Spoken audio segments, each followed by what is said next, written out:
नमस्कार साथियों, स्वागत है आपका अपने यूट्यूब चैनल स्टडी विद एवी में। साथियों, आप लोग सभी लोग कैसे हैं? आशा करता हूँ आप सभी लोग स्वस्थ होंगे, अच्छे होंगे। साथियों, आज इस वीडियो में हम सामान्य विज्ञान के 30 अति महत्वपूर्ण प्रश्नों का अभ्यास करेंगे जो आपकी आगामी परीक्षा में आपको 100% सफलता दिलाएंगे। और मैं आशा करता हूँ आपको वीडियो ज़रूर पसंद आएगा। जो भी आप एग्ज़ाम्स की प्रिपरेशंस कर रहे हैं जिसमें जनरल साइंस आती है, चाहे वो सीटेट, टेट या एसएससी, रेलवे, पुलिस, जिस एग्ज़ाम में सामान्य विज्ञान जरूर आती है तो उसमें आपके लिए बहुत ही हेल्पफुल होंगे। तो शुरू करते हैं साथियों आज का अभ्यास। आज का पहला प्रश्न, पौधों में कार्बन डाइऑक्साइड का अवशोषण किस छिद्र के माध्यम से होता है? Option A cuticle, option B stomata, option C जड़ रोम, ऑप्शन डी क्लोरोप्लास्ट। तो जो पौधों में कार्बन डाइऑक्साइड का अवशोषण होता है किस छिद्र के माध्यम से होता है? साथियों, जो पत्ते में क्या होते हैं, पर्णरंध्र होते हैं, उनके माध्यम, और या इंग्लिश में उसे कहते हैं स्टोमेटा। तो सही जवाब होगा आपका option B is the correct answer.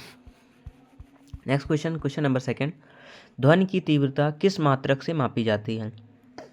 Option A decibel, option B hertz, option C joule, option D newton. जो ध्वनि की तीव्रता है साथियों किस मात्रक से मापी जाती है? तो इसका सही जवाब होगा आपका ऑप्शन ए डेसिबल से मापी जाती है ध्वनि की तीव्रता। Next question, question number third, आंख का कौन सा भाग प्रकाश को फोकस करता है? Option A cornea, option B rod cell, option C iris, option D retina. तो आंख का कौन सा भाग साथियों प्रकाश को फोकस करता है? तो इसका सही जवाब होगा आपका ऑप्शन ए कार्निया फोकस करता है। ऑप्शन ए सही जवाब होगा।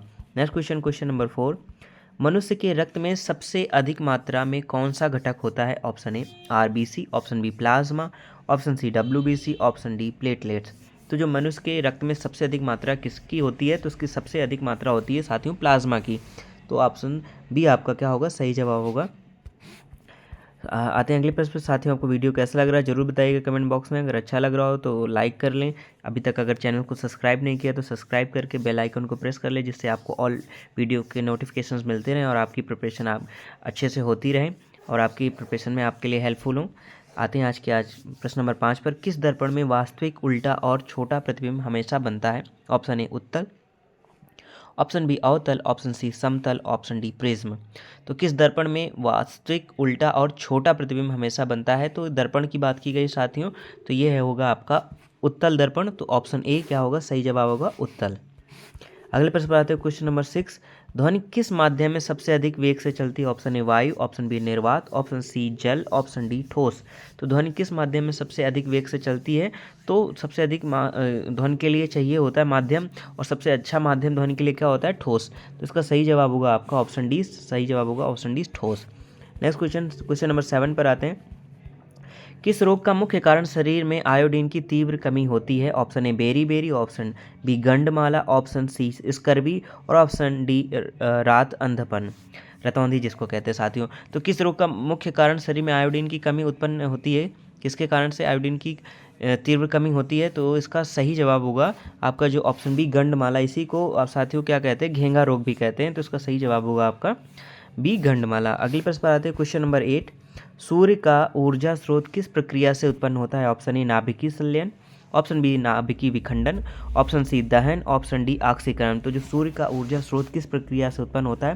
तो इसका सही जवाब होगा साथियों ऑप्शन ए नाभिकीय संलयन से ऊर्जा का जो स्रोत है सूर्य का वो प्रकट होता है। तो सही जवाब होगा ऑप्शन ए।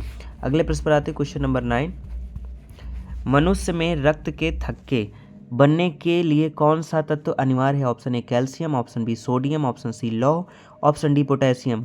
तो मनुष्य में रक्त के थक्के बनने के लिए जो अनिवार्य तत्व है वो क्या है साथियों? जिसकी वजह से मनुष्य में रक्त में जब चोट लग जाती है तो थक्के बनते हैं, तो इसके लिए सबसे आवश्यक है कैल्शियम। तो इसका सही जवाब होगा ऑप्शन ए कैल्शियम।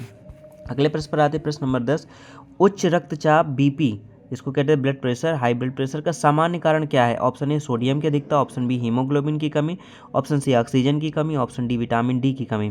तो जो उच्च रक्तचाप है, हाई बीपी का सामान्य कारण क्या है? जो ब्लड में क्या मात्रा बढ़ जाती है? सोडियम की। तो इसका सही जवाब होगा आपका ऑप्शन ए क्या होगा? सोडियम। इसलिए कहते हैं कि जब क्योंकि नमक नहीं ज़्यादा खाना चाहिए हाई ब्लड प्रेशर वालों को, क्योंकि नमक में भी क्या होती है? सोडियम की मात्रा अधिकता होती है, तो इसलिए और ब्लड प्रेशर हाई हो जाता है। इसलिए सोडियम की अधिकता के कारण ही क्या होता है? हाई बीपी होता है। तो आपका ऑप्शन ए सही जवाब होगा। अगले प्रश्न पर आते हैं, प्रश्न नंबर 11, किस गैस का उपयोग गुब्बारे में भरने के लिए सबसे सुरक्षित है? Option A hydrogen, option B helium, option C methane, option D oxygen. तो किस गैस का उपयोग गुब्बारे में भरने के लिए सबसे सुरक्षित है?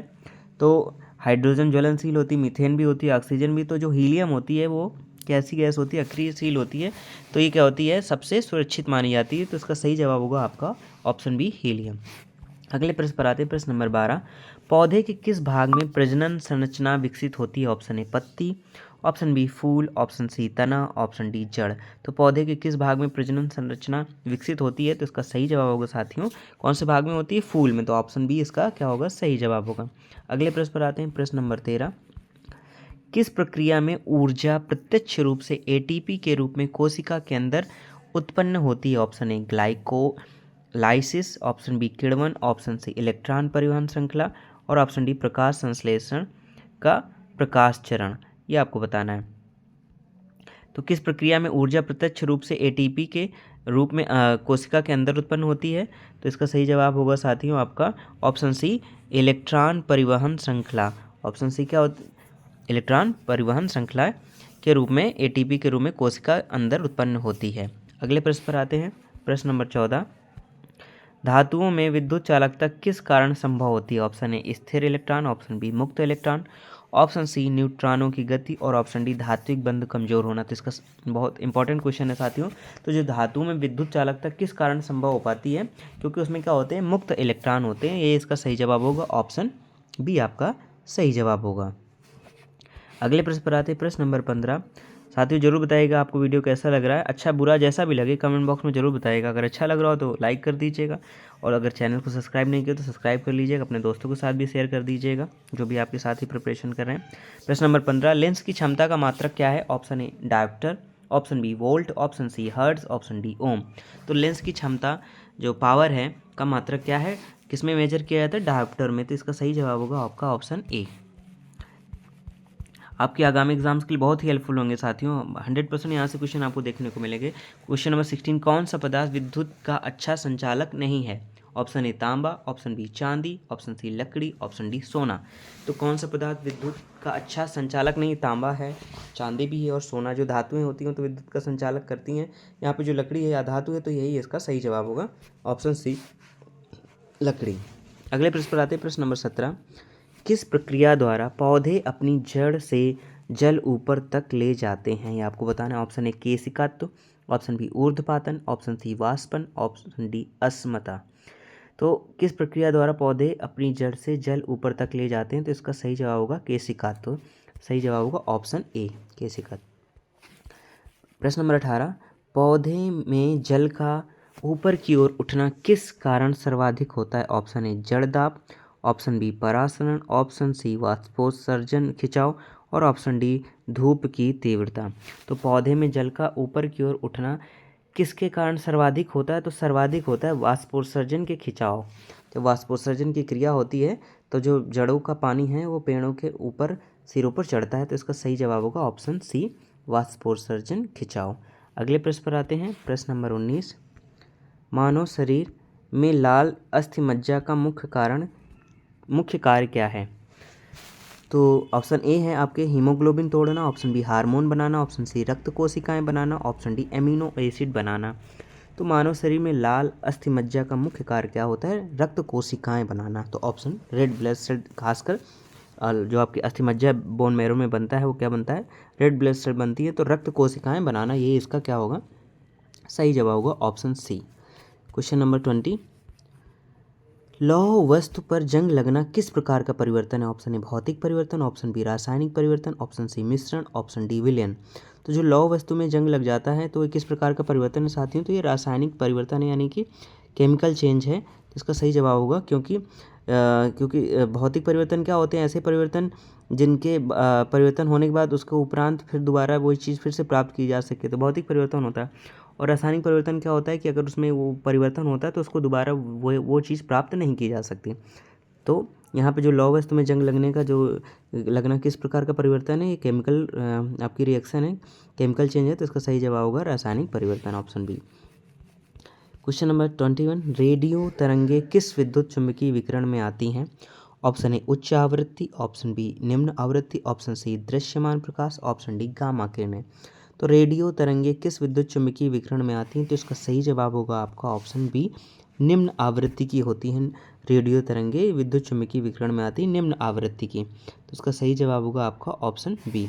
नेक्स्ट क्वेश्चन 22, मनुष्य के मस्तिष्क में सेरिबेलम का कार्य? ऑप्शन ए स्मरण शक्ति, ऑप्शन बी संतुलन एवं समन्वय, ऑप्शन सी भावनात्मक नियंत्रण, ऑप्शन डी तापमान नियंत्रण। तो जो मनुष्य के मस्तिष्क में सेरिबेलम होता है उसका मुख्यतः कार्य क्या होता है? संतुलन एवं समन्वय बनाना। तो ऑप्शन बी इसका क्या होगा? सही जवाब होगा। क्वेश्चन नंबर 23, पानी में नमक घुलने पर कौन सा परिवर्तन होता है? ऑप्शन ए भौतिक परिवर्तन, ऑप्शन बी रासायनिक परिवर्तन, ऑप्शन सी उत्सर्जन और ऑप्शन डी विक्षेपण।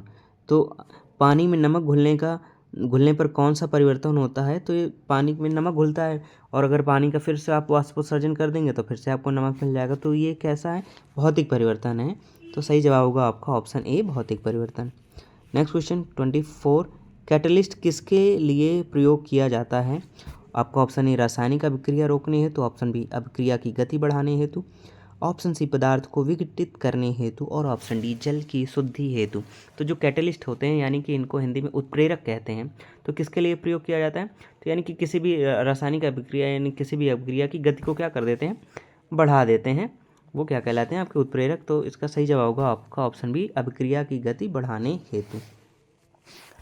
क्वेश्चन नंबर 25, विद्युत धारा प्रवाह का एसआई मात्रक क्या है? Option A volt, option B ampere, option C ohm, option D watt. तो जो विद्युत धारा होती है, इलेक्ट्रिक करंट होती है, उसका आपका जो पैमाना होता है, मात्रक एसआई क्या होता है? वो होता है आपका ऑप्शन बी एम्पियर। किसमें नापते हैं करंट को? एम्पियर में। सही जवाब होगा आपका option B ampere. Next question 26, कौन सा हार्मोन फाइट और फ्लाइट प्रतिक्रिया को नियंत्रित करता है? Option A insulin, option B adrenaline, option C thyroxine, option D oestrogen. तो जो फाइट और फ्लाइट प्रतिक्रिया को नियंत्रित करता है, इसका सही जवाब होगा साथियों कौन सा हार्मोन? एड्रेनलिन। तो ऑप्शन बी इसका सही जवाब होगा। नेक्स्ट क्वेश्चन 27 पर आते हैं, डीएनए प्रतिकृति के दौरान हेलिकेज एंजाइम का मुख्य कार्य क्या है? ये आपको बताना है। ऑप्शन ए न्यूक्लियोटाइड जोड़ना, ऑप्शन बी डबल हेलिकेज को खोलना, ऑप्शन सी आरएनए बनाना और ऑप्शन डी प्रोटीन संश्लेषण। तो जो डीएनए प्रतिकृति के दौरान हेलिकेज एंजाइम का मुख्य कार्य होता है वो क्या करना होता है? ऑप्शन बी डबल हेलिकेज को खोलना होता है, यानी ऑप्शन बी आपका सही जवाब होगा। नेक्स्ट क्वेश्चन 28 पर आते हैं, कौन सी शक्ति उपग्रहों को पृथ्वी की कक्षा में बनाए रखती है? आपका ऑप्शन ए घर्षण, ऑप्शन बी अपकेंद्री बल, ऑप्शन सी गुरुत्वाकर्षण बल और अपकेंद्री बल का संतुलन और ऑप्शन डी वायु दाब।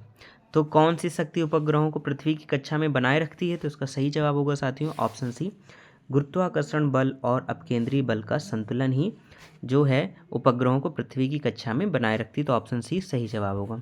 अगले प्रश्न पर आते हैं, प्रश्न नंबर 29, कौन सी गैस ग्रीन हाउस प्रभाव में सबसे अधिक योगदान देती है? Option A CO2, option B O2, option C N2, option D HE, यानी कार्बन डाइऑक्साइड, ऑक्सीजन, नाइट्रोजन और हीलियम। तो कौन सी गैस ग्रीन हाउस प्रभाव में सबसे अधिक योगदान देती है? तो उसका सही जवाब होगा आपका कार्बन डाइऑक्साइड, यानी ऑप्शन ए सही जवाब होगा। साथियों आज के आते हैं अंतिम प्रश्न पर। आपको कैसा वीडियो लगा जरूर बताइएगा कमेंट बॉक्स में। अच्छा लगा तो लाइक कर दीजिएगा और अभी तक चैनल को अगर सब्सक्राइब नहीं किया है तो सब्सक्राइब जरूर कर लीजिए, बेल आइकन को प्रेस कर लीजिए, ऑल नोटिफिकेशन ऑन कर लीजिए, अपने साथियों के साथ भी शेयर कर दीजिए जिससे ज़्यादा से ज़्यादा लोगों को इसका बेनिफिट मिल सके। साथियों मेरा उद्देश्य यही रहता है कि आपको 15 से 20 मिनट में अच्छे 30 प्रश्नों का अभ्यास करा सकूं। तो आज के आते हैं अंतिम प्रश्न में, पौधों में भोजन संचार किस ऊतक द्वारा होता है? आपका option A xylem, option B phloem, option C calcium ऊतक और ऑप्शन डी एपिडर्मिस। तो जो पौधों में भोजन संचार किस ऊतक द्वारा होता है? तो इसका सही जवाब होगा आपका ऑप्शन बी फ्लोएम के माध्यम से होता है। ये होगा आपका ऑप्शन बी, पौधों में भोजन का संचार पूछा है साथियों, भोजन संचार किस ऊतक द्वारा होता है? तो ऑप्शन बी फ्लोएम के द्वारा होता है। तो इसको याद कर लीजिएगा, इंपॉर्टेंट क्वेश्चन है आपका। आज का अभ्यास साथियों यहीं तक। Thank you so much.